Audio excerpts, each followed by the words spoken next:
Salut les Blooders, c'est Marcel. Je vous fais une petite vidéo sur le marché secondaire de Heavy Hitters. D'habitude, je vous parle pas trop des cartes des sets qui viennent de sortir.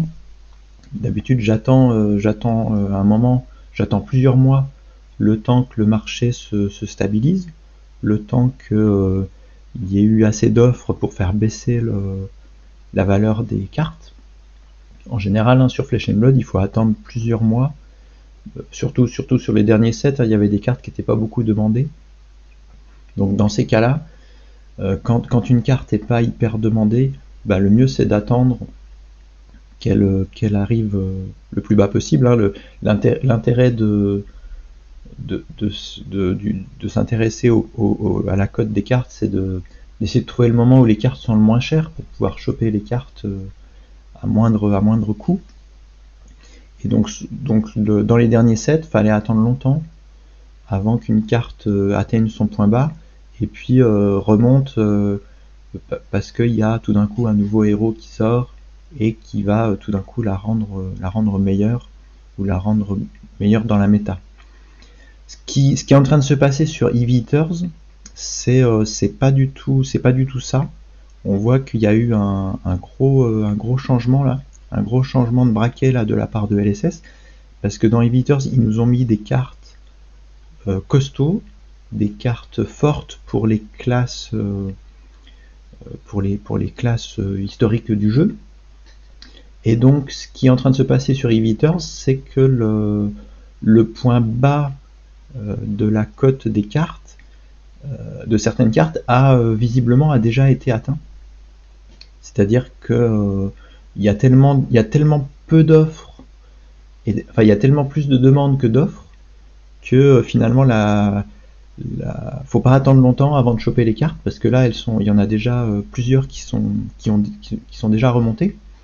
Alors peut-être qu'il y a un effet d'emballement parce que les gens se ruent sur les cartes fortes dont ils vont avoir besoin pour faire leur deck pour les RTM. Et s'il n'y a pas d'offres qui arrivent, s'il n'y a pas assez d'offres qui arrivent sur le marché, ça fait augmenter la cote des cartes. Donc je voulais passer vite fait en revue. Alors c'est surtout les légendaires qui m'intéressent aujourd'hui, parce que les Marvel on peut les mettre de côté. Les Marvel c'est que pour les collectionneurs. La Fable aussi, on va la mettre de côté tout de suite, c'est que pour les collectionneurs.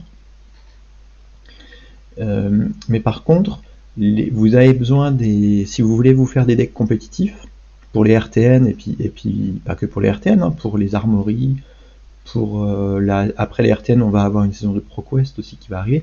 Donc si vous voulez choper les légendaires dont vous avez besoin pour faire vos decks pour les semaines et les mois qui viennent, vous n'avez pas trop de choix, vous êtes obligé de vous caler sur les prix du marché.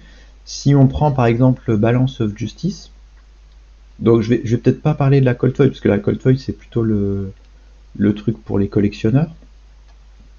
Mais si on regarde la Rainbow Foil, elle a déjà explosé. C'est-à-dire il y a une semaine, elle était encore autour de 70 balles. Et là, premier prix, vous la trouvez à 118 euros. Autour de 120 euros. Donc ça fait mal quand même de se prendre. Elle a pris 50 euros là en une semaine. Et il n'y en a plus que 15 de disponibles sur Card Market. Donc oui, je vous disais, il y a un effet d'emballement. Peut-être tout le monde se jette sur ces cartes parce qu'il en a besoin rapidement. Et peut-être que ça va se calmer plus tard, une fois que les gens auront équipé se seront équipés, peut-être cet emballement là il va se calmer, puis ça va revenir à la normale. Mais pour ça, il faut qu'il y ait de l'offre qui arrive sur le marché. Et ce que je trouve un petit peu inquiétant, c'est que finalement il n'y a pas d'offres, il n'y a pas tant d'offres qui arrivent que ça.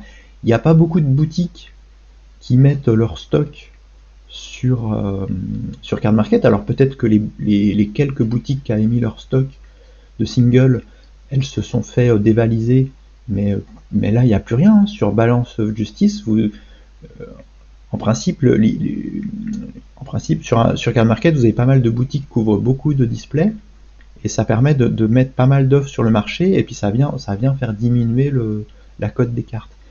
Là, les boutiques se sont fait, j'imagine, dévaliser, pardon, et donc la cote augmente.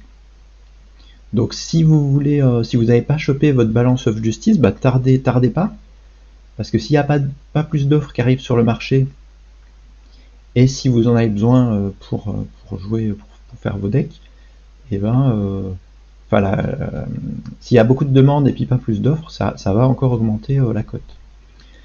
Alors je suis un peu étonné du fait qu'il n'y ait pas plus d'offres que ça sur EV Eaters. Ce qui est un peu étonnant, c'est quand on regarde le scellé, il n'y a pas beaucoup de displays disponibles sur Card Market. Normalement, quand un set sort, il y a plein de displays disponibles pas trop chers sur Card Market. Et là, il n'y en a que 191. C'est pas beaucoup, 191 displays pour toute l'Europe sur Card Market. Alors évidemment qu'il y en a sûrement plein en boutique.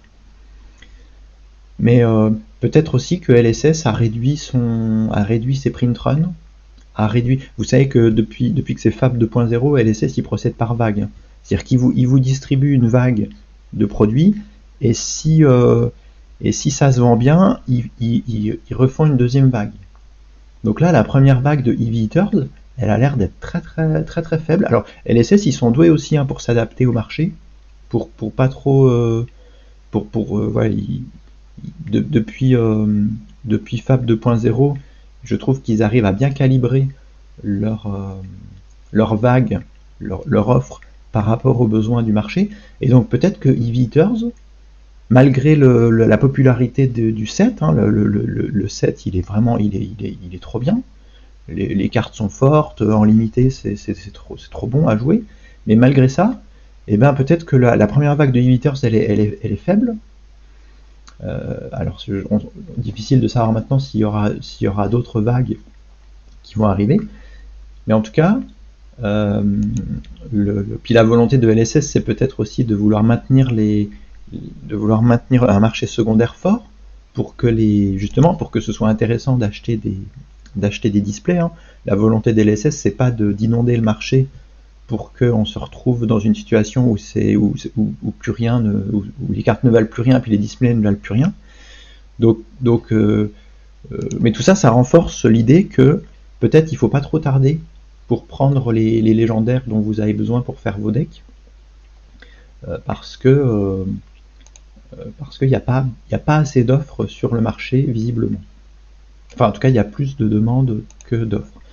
Donc si on revient à ces fameuses légendaires, oui, je vous parle des légendaires aussi parce que ils ont remis la fréquence historique des légendaires, une légendaire tous les 4 displays. Je crois que c'est ça. Ils ont remis cette fréquence-là, donc c'est plus difficile d'ouvrir des légendaires quand vous ouvrez des boosters.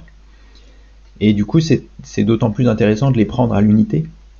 Mais à l'unité, là, elles sont bien chères. Donc Balance of Justice, on a vu que c'était à partir de 120 €.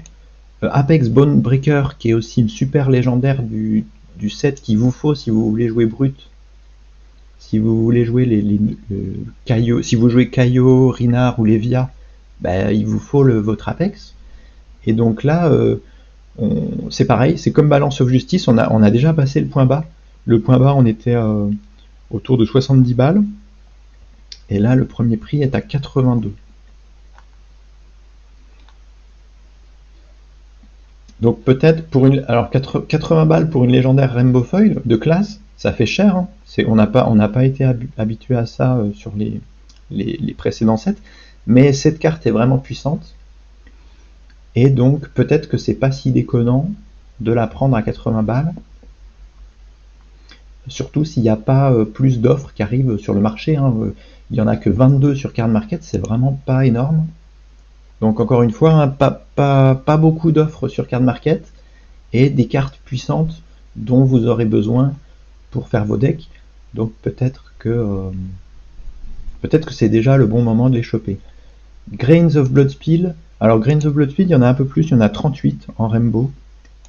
Premier prix 50 euros, 55 euros. Donc là, ça va encore. Là, on est dans le schéma un peu plus classique où, où ça s'équilibre pas mal. Il n'y a pas eu de spike de cette carte. Il y en a encore pas mal. Et vous voyez que sur cette carte, il y a des boutiques. Il y a une boutique là en Bulgarie qui joue son rôle de boutique puisqu'elle en a pas mal en stock et puis elle les propose à un prix plutôt compétitif, quoi. Donc il y a moins le feu sur le Grains of Bloodfield que sur Balance of Justice et Apex. Et je pense qu'il y a moins le feu sur les gants gardiens. Gauntlets of Iron Will, c'est un peu comme Grains of Bloodfield, hein, il y en a 45 et vous la... Ouais, voilà, on voit que ça s'est stabilisé autour de 40 euros. Et là, il y en a encore une, premier prix 40 euros. Donc là, c'est plus dans la logique de ce qu'on connaît, des cartes qui se stabilisent. Et mais bon, 45, c'est quand même pas énorme, je trouve, pour une légendaire Rainbow. Oui, là, je vous ai cité les 4 grosses légendaires. Le bouclier de Victor, il est peut-être moins demandé. Je pense que le bouclier de Victor, il est plus accessible, parce qu'il est que pour Victor. Il est là. Ouais, il y en a 45 à 30 euros. Et donc sur les Majestiques non foil, eh ben ça va à peu près aussi. Il y en a à peu près, il y en a pas mal. Hein, des cent packing pour jouer brut, c'est redescendu là à 20 euros. Donc je suis pas trop inquiet sur les Majestiques non foil. Ça va se tasser, je crois. L'emballement qu'il y a eu, il risque de se tasser un peu parce qu'il y en a quand même pas mal des Majestiques non foil sur le marché. Par contre, sur certaines légendaires, on voit qu'il y a en fait c'est surtout sur Balance of Justice et puis Apex Bonebreaker où là il y a peut-être un peu plus le feu. Donc voilà, c'était juste pour vous prévenir de ces fluctuations, de ces mouvements du marché un peu exceptionnels là sur EV Eaters. Et je vous souhaite de bons achats et de bonnes parties. Ciao les Blooders, à la prochaine.